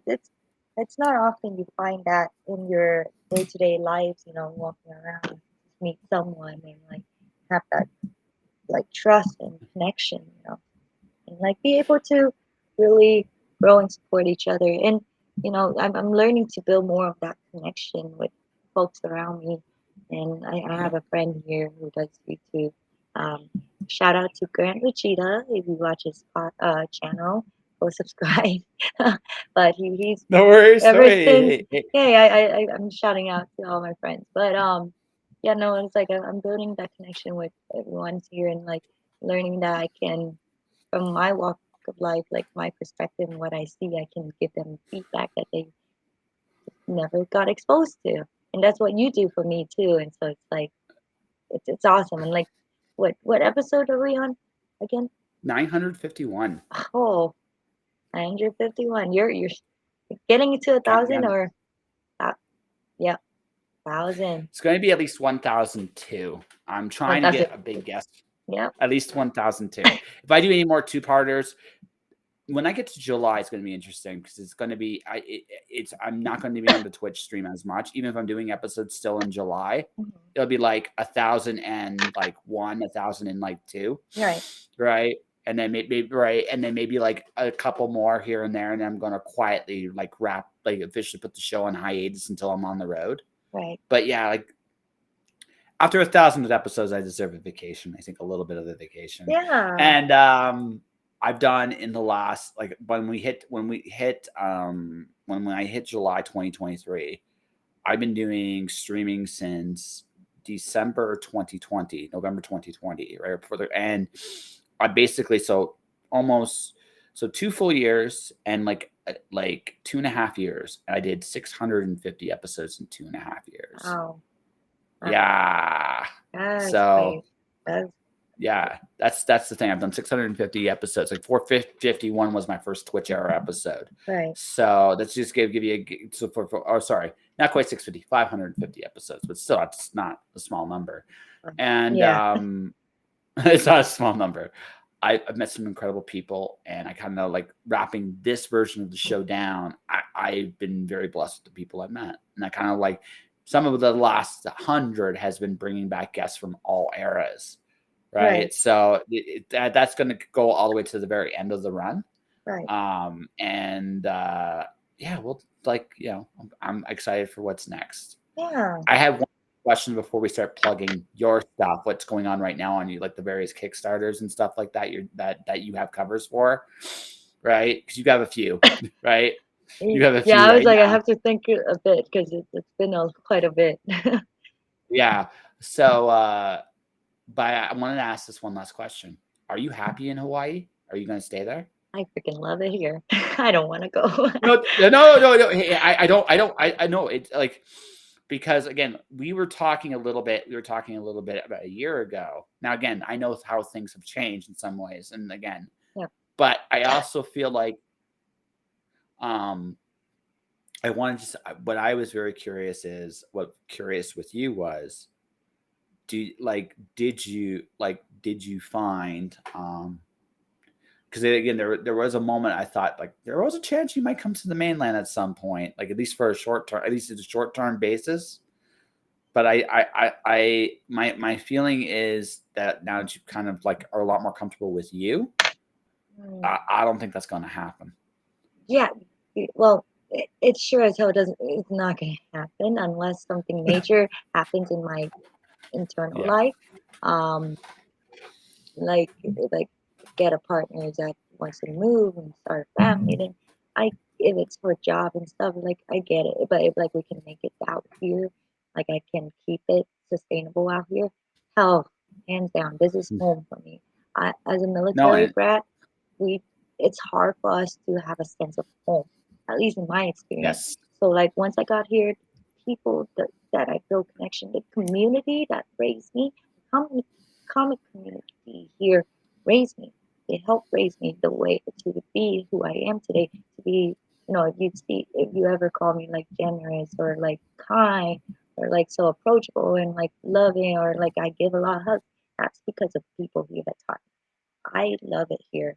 And like after the tour last year, mainland US, everything was like everywhere I went was great experience and cool and everything, but like doesn't feel like home. Hawaii is it? It's the aloha state, man. Can't beat the It's all aloha good. spirit. No, it's all good. I was just curious about that. I had a hunch, Yeah. right? But I wanted to just that's just something I And like I said, I've joked in the past Yeah. that I might end up doing something like Hawaii for like a year or so somewhere down the road. You never So who know. knows? When you Oh, come here, maybe you get a sense why it's such a home. my sister would be instantly jealous. She'd be like, "How the fuck?" She's Well, like, "I've always wanted to live here and live there," and I'd be like, "Yeah, I actually do live here." And well, she'd be like, and "You're giving me a key, right?" it's also a thing like on this island. There's a long time thing where they say like you gotta go to the mainland if you want to get jobs and like really succeed. Yes, but I don't think you have to live there. In this day and age, you there's the internet. There's so many ways we can come across it. I can find ways to support myself and like the trips to go over and do shows. There are things you can work out. If you really want to live in Hawaii and work as an artist in this day and age, I feel like it's possible. And part of my projects going forward is also to I'm working on making a YouTube channel where it's documentaries trying to shine lights on a lot of the local creatives here that you may have not known of. And the great amount of talents that are on this island is a treasure trove. And I learned from them. Oh my God, it's just a lot. It's a lot. Some of them are legendary, and I'm just like, and people don't know this exists here. It's like you guys don't put it out. I was like, ugh. But No. Because that's the secret. Like, I'm not a military brat, but I've traveled a lot, like myself. yeah, And the secret, Masan, I've learned about every place has treasures no one knows about. yep, It's part of the magic. But the thing is, that's part of the magic of the world. yep, I don't necessarily want to know every secret in the world. I like that there's magic out there to be discovered. So, yeah. but that all said, um, based on just this conversation, right? Right. I would go so far to say that I think I know why. I think I know deep down what you care about, and I think the graphic novel is going to kick all kinds of ass because of it. So good luck to you when you get there. Yeah. Oh yeah. Okay, so we got plug stuff because you Uh, got stuff everywhere. I know you got okay. So two major ones. uh, yeah. Two major So ones so on Kickstarter right now. Night Wolf, if you're a fan of that series, I have a cover on there with Bruna Costa as the colorist. By far, I I'm crying. I'm crying a little bit about that one, to be very honest with you, because at this moment in time, seriously, I love Rob's stuff. I am a big Nightwolf fan.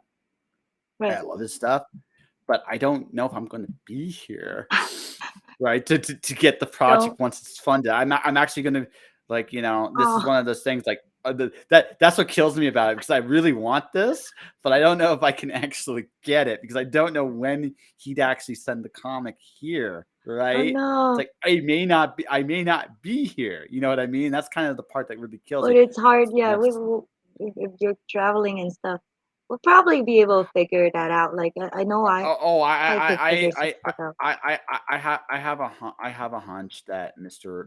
Rob and you would find a way for me to get Yeah, that well, comic. I well, really that's the want it. cool thing So about being what you call with independent. Oh, thank you. And then one more, it's American Alchemist. yes. If you guys seen that, where it's I had this print made of it, and I've been talking about it forever. Um, but it's a take on Erica Americana. It's a character that's been around. It deals with a lot of sci-fi stuff like the Aztec culture, the Mayan culture of like the mythology of beings, where So Erica have to deal with them, and then there's all kind of like sci-fi stuff that goes on. But it's a whole big anthology book of like it has. It's so impressive. I know why it takes so long now.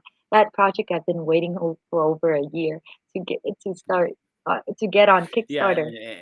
it's another one. Oh no, so I did some video commercials for him Hmm. to prep for his Mm, mm, Kickstarter mm, launch. I'm actually gonna be launching one of them on all my platforms mm, literally as soon as we're done this conversation. right. So, but yeah, folks, that's American Alchemist and Nightwolf. I can promise you both of these are absolutely incredible. They I, are.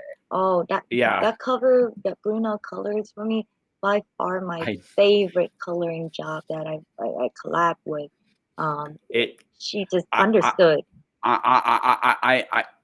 I'm telling you, when I saw it, I openly cried. I openly cried. I was like, I can't guarantee I'm gonna be Right. here. That's the problem. I don't know where I'm gonna be. Oh man. Right? So But yeah, and then American Alchemist, that cover, I made a print of it. yeah. It's by far my most sell out print that I Oh yeah, ever made. no, People just yeah, connected so well with it. I was like, I don't quite know. At the time, I didn't know what the story was about, but I was like, I had fun with it, and people were just like, I want this comic. So, like, for all of those who've been waiting for it and asking me, please show out and support the campaign. These guys definitely absolutely. put in so much work. Like, the amount of artists that they gathered, it's literally a global team Yeah, effort. It's all the artists that are involved in that story is from everywhere, from the writers to the artists per story in there. And the art is good. It's really good. Like, you know how sometimes you open up the book and you're just like, the art doesn't quite match up to the cover quality. But this one, the amount that they offer, it's good. But personally, that's my opinion. And also, keep an eye out for Ethereal Publishing. Uh, yep. uh, Dustin Brunel is the lead. He's the company lead owner of it. But his team with April Reina, um, is it Joseph Arnold? Those are the guys I work closely with. I'm doing a lot of covers for them. I have covers booked out. Um, I just finished two more. I did, so I should have four covers with them right now. So look out for like um, recently they did Frog Lake, that's over. But I think next up is Underland 2. Underland 2. That one's a fun one. Twist on Alice in Wonderland. It's so fun. Lacrosse is the artist on there. She has such a fun style. I love it. Um, and then there's a kill cam campaign that they're doing where it's like a pay homage tributes to all these video games. Like literally, if you think about a video game nerd living out his dreams and like having covers for all his comics, that's it. Like Dustin has such a great twist on all these um, projects that he's coming out. I'm hoping I'm not giving Yeah. away too much, but I'm I have a new If It Hops cover that I'm working on as well that's due soon. So like You there's gonna got be you. a lot of projects that I'm working with So, them. so, so like, and that's because see, like they saw that you rocked, and no, Yeah. like I'm going to tell you a story off the air. I can't tell you it on the air, but I'll tell you a story off Okay. the air. But right, which I'll tell you off the air because I think you'll appreciate this. And we'll go there. But for folks, we're gonna wrap this up Yeah. officially on the air because, Oh, as you can tell, me and Anna are good friends, and I want to bullshit with her a little bit yeah. before we did both Oh, have to and do our one own last thing. thing I want to address before we get off is Sure. for those who follow me and been wondering if I'm gonna go to any cons over in mainland elsewhere off of Hawaii, the answer is no. This year I am taking it off for my own health purposes. I've been really sick. My family was struck with COVID too. I luckily I went past it, but then I caught flu, so stay safe out there. But I'm gonna be focusing on my own personal projects, a bunch of projects that need to wrap up, and yeah. So this year I'll be mostly on the islands, Yep. And actually islands. but I will say, folks, just watch her stuff. Like honestly, we talked about this very brightly. An's figured out what she cares about, and that's what she's focusing on this year. And that's ultimately what all of us should do. All right, Yeah. before we wrap this bad boy up, I do have advertising service. I make videos, audios, words, and pictures about your projects and yourselves. You can definitely check that out right now. Hire him. Get this man Yes, on the and road. yeah, so I will be launching my Patreon in about 2 weeks. My first secret show will be going up live. So here's how this works, folks. I am figuring out the new concept for the new show now before I even get on the road. You guys can actually help donate. I'm going to give my Patreon information starting next week. So when I quote unquote unofficially launch it, you will see bonus content and episodes now. There's some great guests lined up. My first guest will be Barb Sim. She's an actress based out of Calgary. So definitely check that out. Outside of that, folks, thanks for watching. Thanks for listening. However you saw this episode, stay inspired. Keep shining in the dark. And tomorrow, I might be doing. I don't know if it's D&D. I might be another drink and draw actually with a good friend of mine. So Timothy Niederreiter does models, like model 3D figurine model stuff, right? And he enjoys it. So I don't know if we're going to do that or an interview yet, but Timothy Niederreiter is my guest tomorrow. So come check it out. All right, guys, have yourselves a good one. Bye bye. Nagi say bye bye.